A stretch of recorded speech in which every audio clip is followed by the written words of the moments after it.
Welcome to GMD mathematics.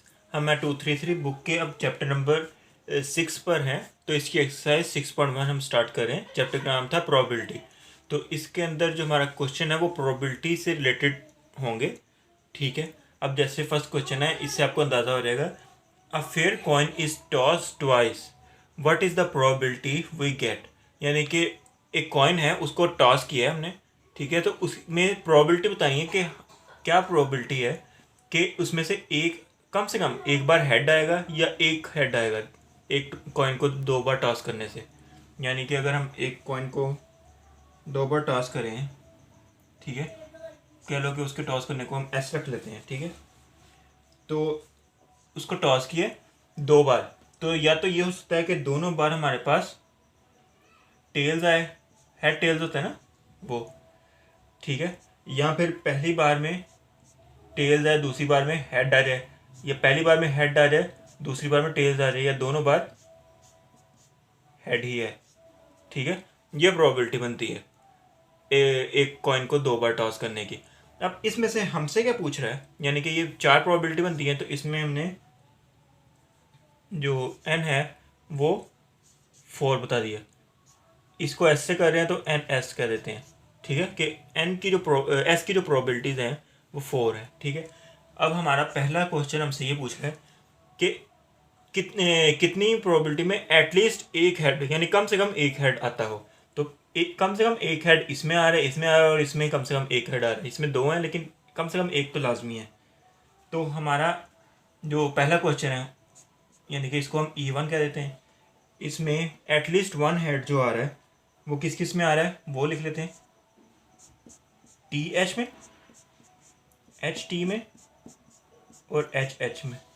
ठीक है, अब देखो ये तीन जगह पर आ रहा है, यानी कि इसको हम NE1 कह देते हैं। ये हमारा 3 बन रहा है। ठीक है, अब ये हमारा 3 बन रहा है, तो अब इसमें प्रोबेबिलिटी बतानी है, यानी कि P किसकी, E1 की। तो ये प्रोबेबिलिटी हमारे पास क्या बनेगी, इसको हम देख लेते हैं। जो टोटल प्रोबेबिलिटी जो हमारी निकली है कितनी है, और NS जो कॉइन की हैं वो आती है 3/4। ठीक है, यानी कि 3/4 टाइम्स हमारे पास प्रोबेबिलिटी है कि एक कम से कम एक हेड लाजमी आएगा। ठीक है, अब दूसरी चीज़ हमसे क्या पूछ रहा है कि एक हेड आना चाहिए, यानी कि इसमें कंडीशन है कि एक ही हेड आए। तब इसमें क्या है, इसको हम E2 कह लेते हैं। ठीक है, इसमें E2 में कम से कम एक हेड पहले था, E1 में एक कम से कम एक हेड। E2 में कह रहा है कि एक हेड आए, तो एक हेड इन दोनों में ही आ रहा है। ठीक है, एक से ज़्यादा नहीं आ सकता क्योंकि कंडीशन है वन हेड ही आए। ठीक है, तो इसको हम NE2 कह देते हैं, जो कि टू कंडीशंस हैं। अब इसकी प्रोबेबिलिटी क्या बनेगी, PE2 is equal to NE2/N, ये S होगा। ठीक है, जो कि है 2/4, यानी कि 1/2, यानी कि 1/2 चांसेस हैं कि हमारे पास वन हेड आ सकता है एक जो कॉइन को दो बार टॉस करने से।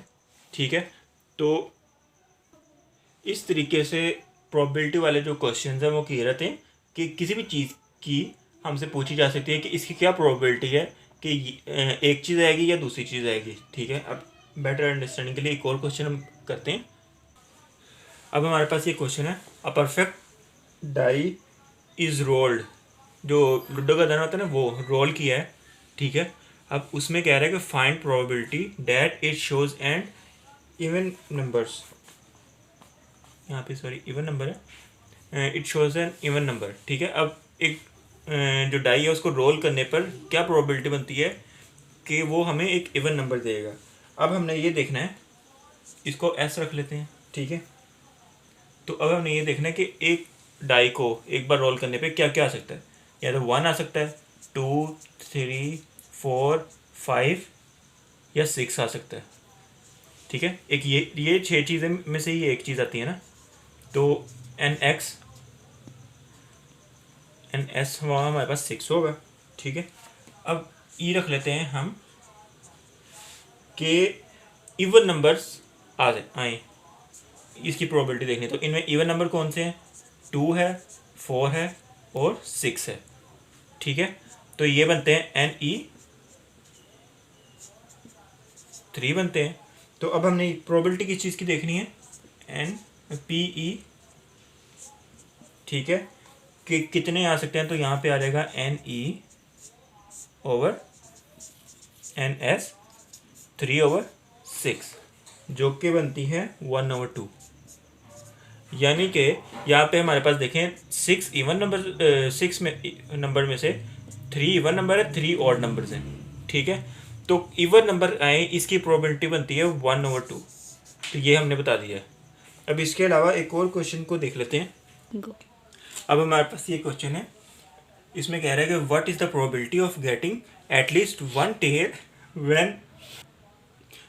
When 3 coins are tossed. ठीक है, अब इसमें कह रहा है कि प्रोबेबिलिटी हम डिफाइन करनी है कि कम से कम एक टेल आए जब 3 कॉइन्स को हम टॉस किया जाए। ठीक है, तो एस प्रोबेबिलिटी ले लेते हैं। अब इसके अंदर 3 कॉइन्स हैं, तो मतलब 3 को लेके चलना है, उनको टॉस किया है। तो या तो ये हो सकता है कि तीनों पे टेल आ जाए। ठीक है, या ये हो सकता है पहले वाले में हेड है, बाकी 2 में टेल आ जाए। या ये हो सकता है कि पहले में टेल है, दूसरे में हेड आ जाए, तीसरे में टेल है। या फिर पहले दोनों में टेल आ जाए, दूसरे में तीसरे में हेड्स आ जाए। ठीक है, और उसके बाद फिफ्थ क्या बनती है? या तो दोनों में हेड आ जाए और थर्ड वाले में टेल्स आ जाए। ठीक है, अब या फिर ये बनती है पहले वाले में भी हेड आ जाए, दूसरे वाले में टेल्स आ जाए और तीसरे वाले में हेड आ जाए। या फिर पहले वाले में टेल और बाकी में हेड्स आ जाए, या फिर सबके अंदर हेड्स आ जाए। यही प्रोबेबिलिटीज बस बनती है। ठीक है, अब 3 कॉइन्स को हमने टॉस किए जिसमें से ये वो प्रोबेबिलिटीज़ हैं। अब इसके अंदर जिसमें से एटलीस्ट 1 टेल आया हो वो ये है, ये 3rd 4th 5th 6th 7th। ठीक है, तो ये टोटल 8 है, यानी कि हम कह सकते हैं एन एस हमारे पास 8 बन रही हैं।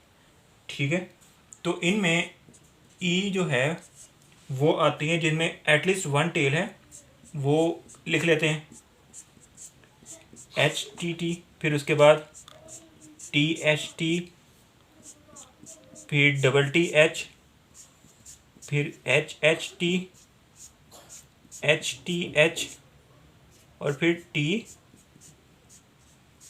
एच। ठीक है, एंड वाला उसमें नहीं आ रहा। तो ये टोटल बन रही है एन ई 7। ठीक है, अब हमने जो प्रोबेबिलिटी निकालनी है